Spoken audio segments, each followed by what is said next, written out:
Heroes जैसा कुछ नहीं होता, सिर्फ लूजर्स होते हैं। यहां तक पहुंचना मुश्किल था। शक्ति से दुनिया झुकती है, इसे हासिल कर लो।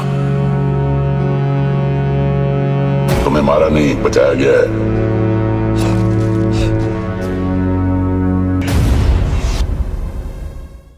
एलियंस रियलिटी में जिनकी एग्जिस्टेंस के बारे में कई सवाल हमारे सामने खड़े हैं, वहीं दूसरी ओर साइंस फिक्शन जिसके सहारे हमारे दिमाग में एलियंस की एक इमेज बन चुकी है। सिर्फ इमेज ही नहीं बल्कि हमारे साइंस फिक्शन के हिसाब से इंसान और एलियंस के रिलेशंस कुछ अच्छे नहीं है। जैसे 1980s की ब्लॉकबस्टर द एक्स्ट्रा टेरेस्ट्रियल और सालों चले स्टार ट्रेक शो के एपिसोड से लेकर एलियंस के एग्जिस्टेंस पर लिखी गई बुक्स तक, साइंस फिक्शन राइटर्स लंबे वक्त से इस सवाल से जूझ रहे हैं कि अगर वास्तव में एलियंस हमें मिल जाते हैं तो उनके साथ हमारा बर्ताव कैसा होगा। आजकल की बुक्स और फिल्मों में एलियंस को अक्सर सेकंड क्लास सिटीजन या इंसानों से कम के रूप में देखा जाता है, और फिल्मों से हर बार अगर कोई इंसान एलियन को नहीं बचाता तो अब तक न जाने कितने एलियंस साइंटिफिक लैब्स में बंद होते और उन पर रिसर्च की जाती। बॉलीवुड की क्रिश मूवी सीरीज की पहली फिल्म कोई मिल गया में भी ऋतिक रोशन ने जादू को बचाया था और वापस उसे उसकी स्पेसशिप में भेजा था। 2009 की हॉलीवुड फिल्म डिस्ट्रिक्ट 9 में लाखों एलियंस साउथ अफ्रीका की गंदी बस्तियों में रखे गए हैं, जो कि रियल लाइफ में इंसानों की कट्टरता और क्रूरता को दिखाता है।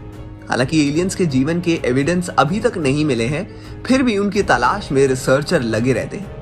किसी भी मामले में अगर आने वाले फ्यूचर में हमें कुछ भी मिलता है तो उसमें ऐसे साइंस शामिल होने की ज्यादा पॉसिबिलिटी है जो फिल्मों और टीवी शो में दिखाए गए एलियंस की तुलना में कभी मंगल ग्रह पर मौजूद हो सकते हैं। फिर भी एक तरह से ये कहा जा सकता है कि इंटेलिजेंट एलियंस यही कहीं बाहर मौजूद हैं, और हम जानते हैं कि हमारे सोलर सिस्टम से भी हमारे कुछ बाहर प्लैनेट्स मौजूद हैं और उनमें से कुछ पर पानी अवेलेबल होने की वजह से वहां पर जीने वालों के मिलने की भी उम्मीद की जा रही है, और इसलिए एलियन लाइफ की खोज भी जारी है और पॉसिबिलिटी यही है कि एक बार तो उनके साथ सामना होगा। और अब यहाँ बात आती है कि अगर एलियंस को साथ हमारा सच में एनकाउंटर होगा तो हमारा एक दूसरे के साथ कैसा बर्ताव होगा। और इतना अंदाजा तो हम लगा ही सकते हैं कि इंटेलिजेंट एलियन स्पीशीज हम इंसानों से तो अलग हो सकती है।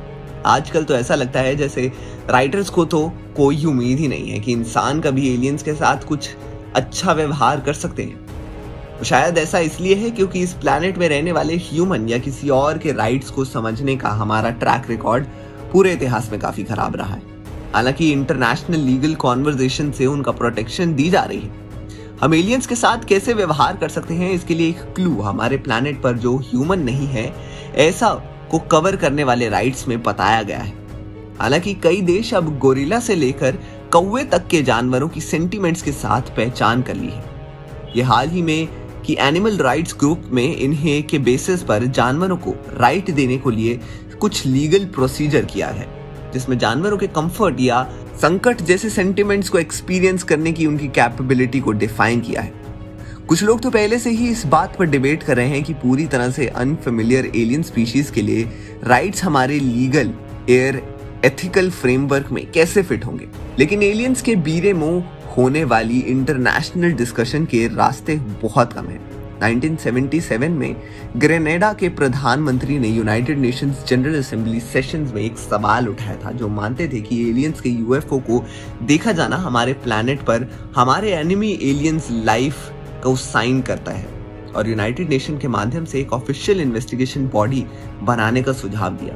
लेकिन इस पर आगे कोई कार्रवाई नहीं की, कोई पॉलिसी नहीं अपनाई गई, और अगले साल अपने पद से हटने से पहले ब्रिटिश डिप्लोमैट्स ने इस टॉपिक को वहीं खत्म करने और हमेशा के लिए छोड़ने के लिए उन पर दबाव डाला गया। ऐसे ही हो सकता है कि इस बार क्रिश 4 में हमें एलियंस और इंसानों के बीच के रिलेशंस अच्छे और सच्चे देखने को मिले।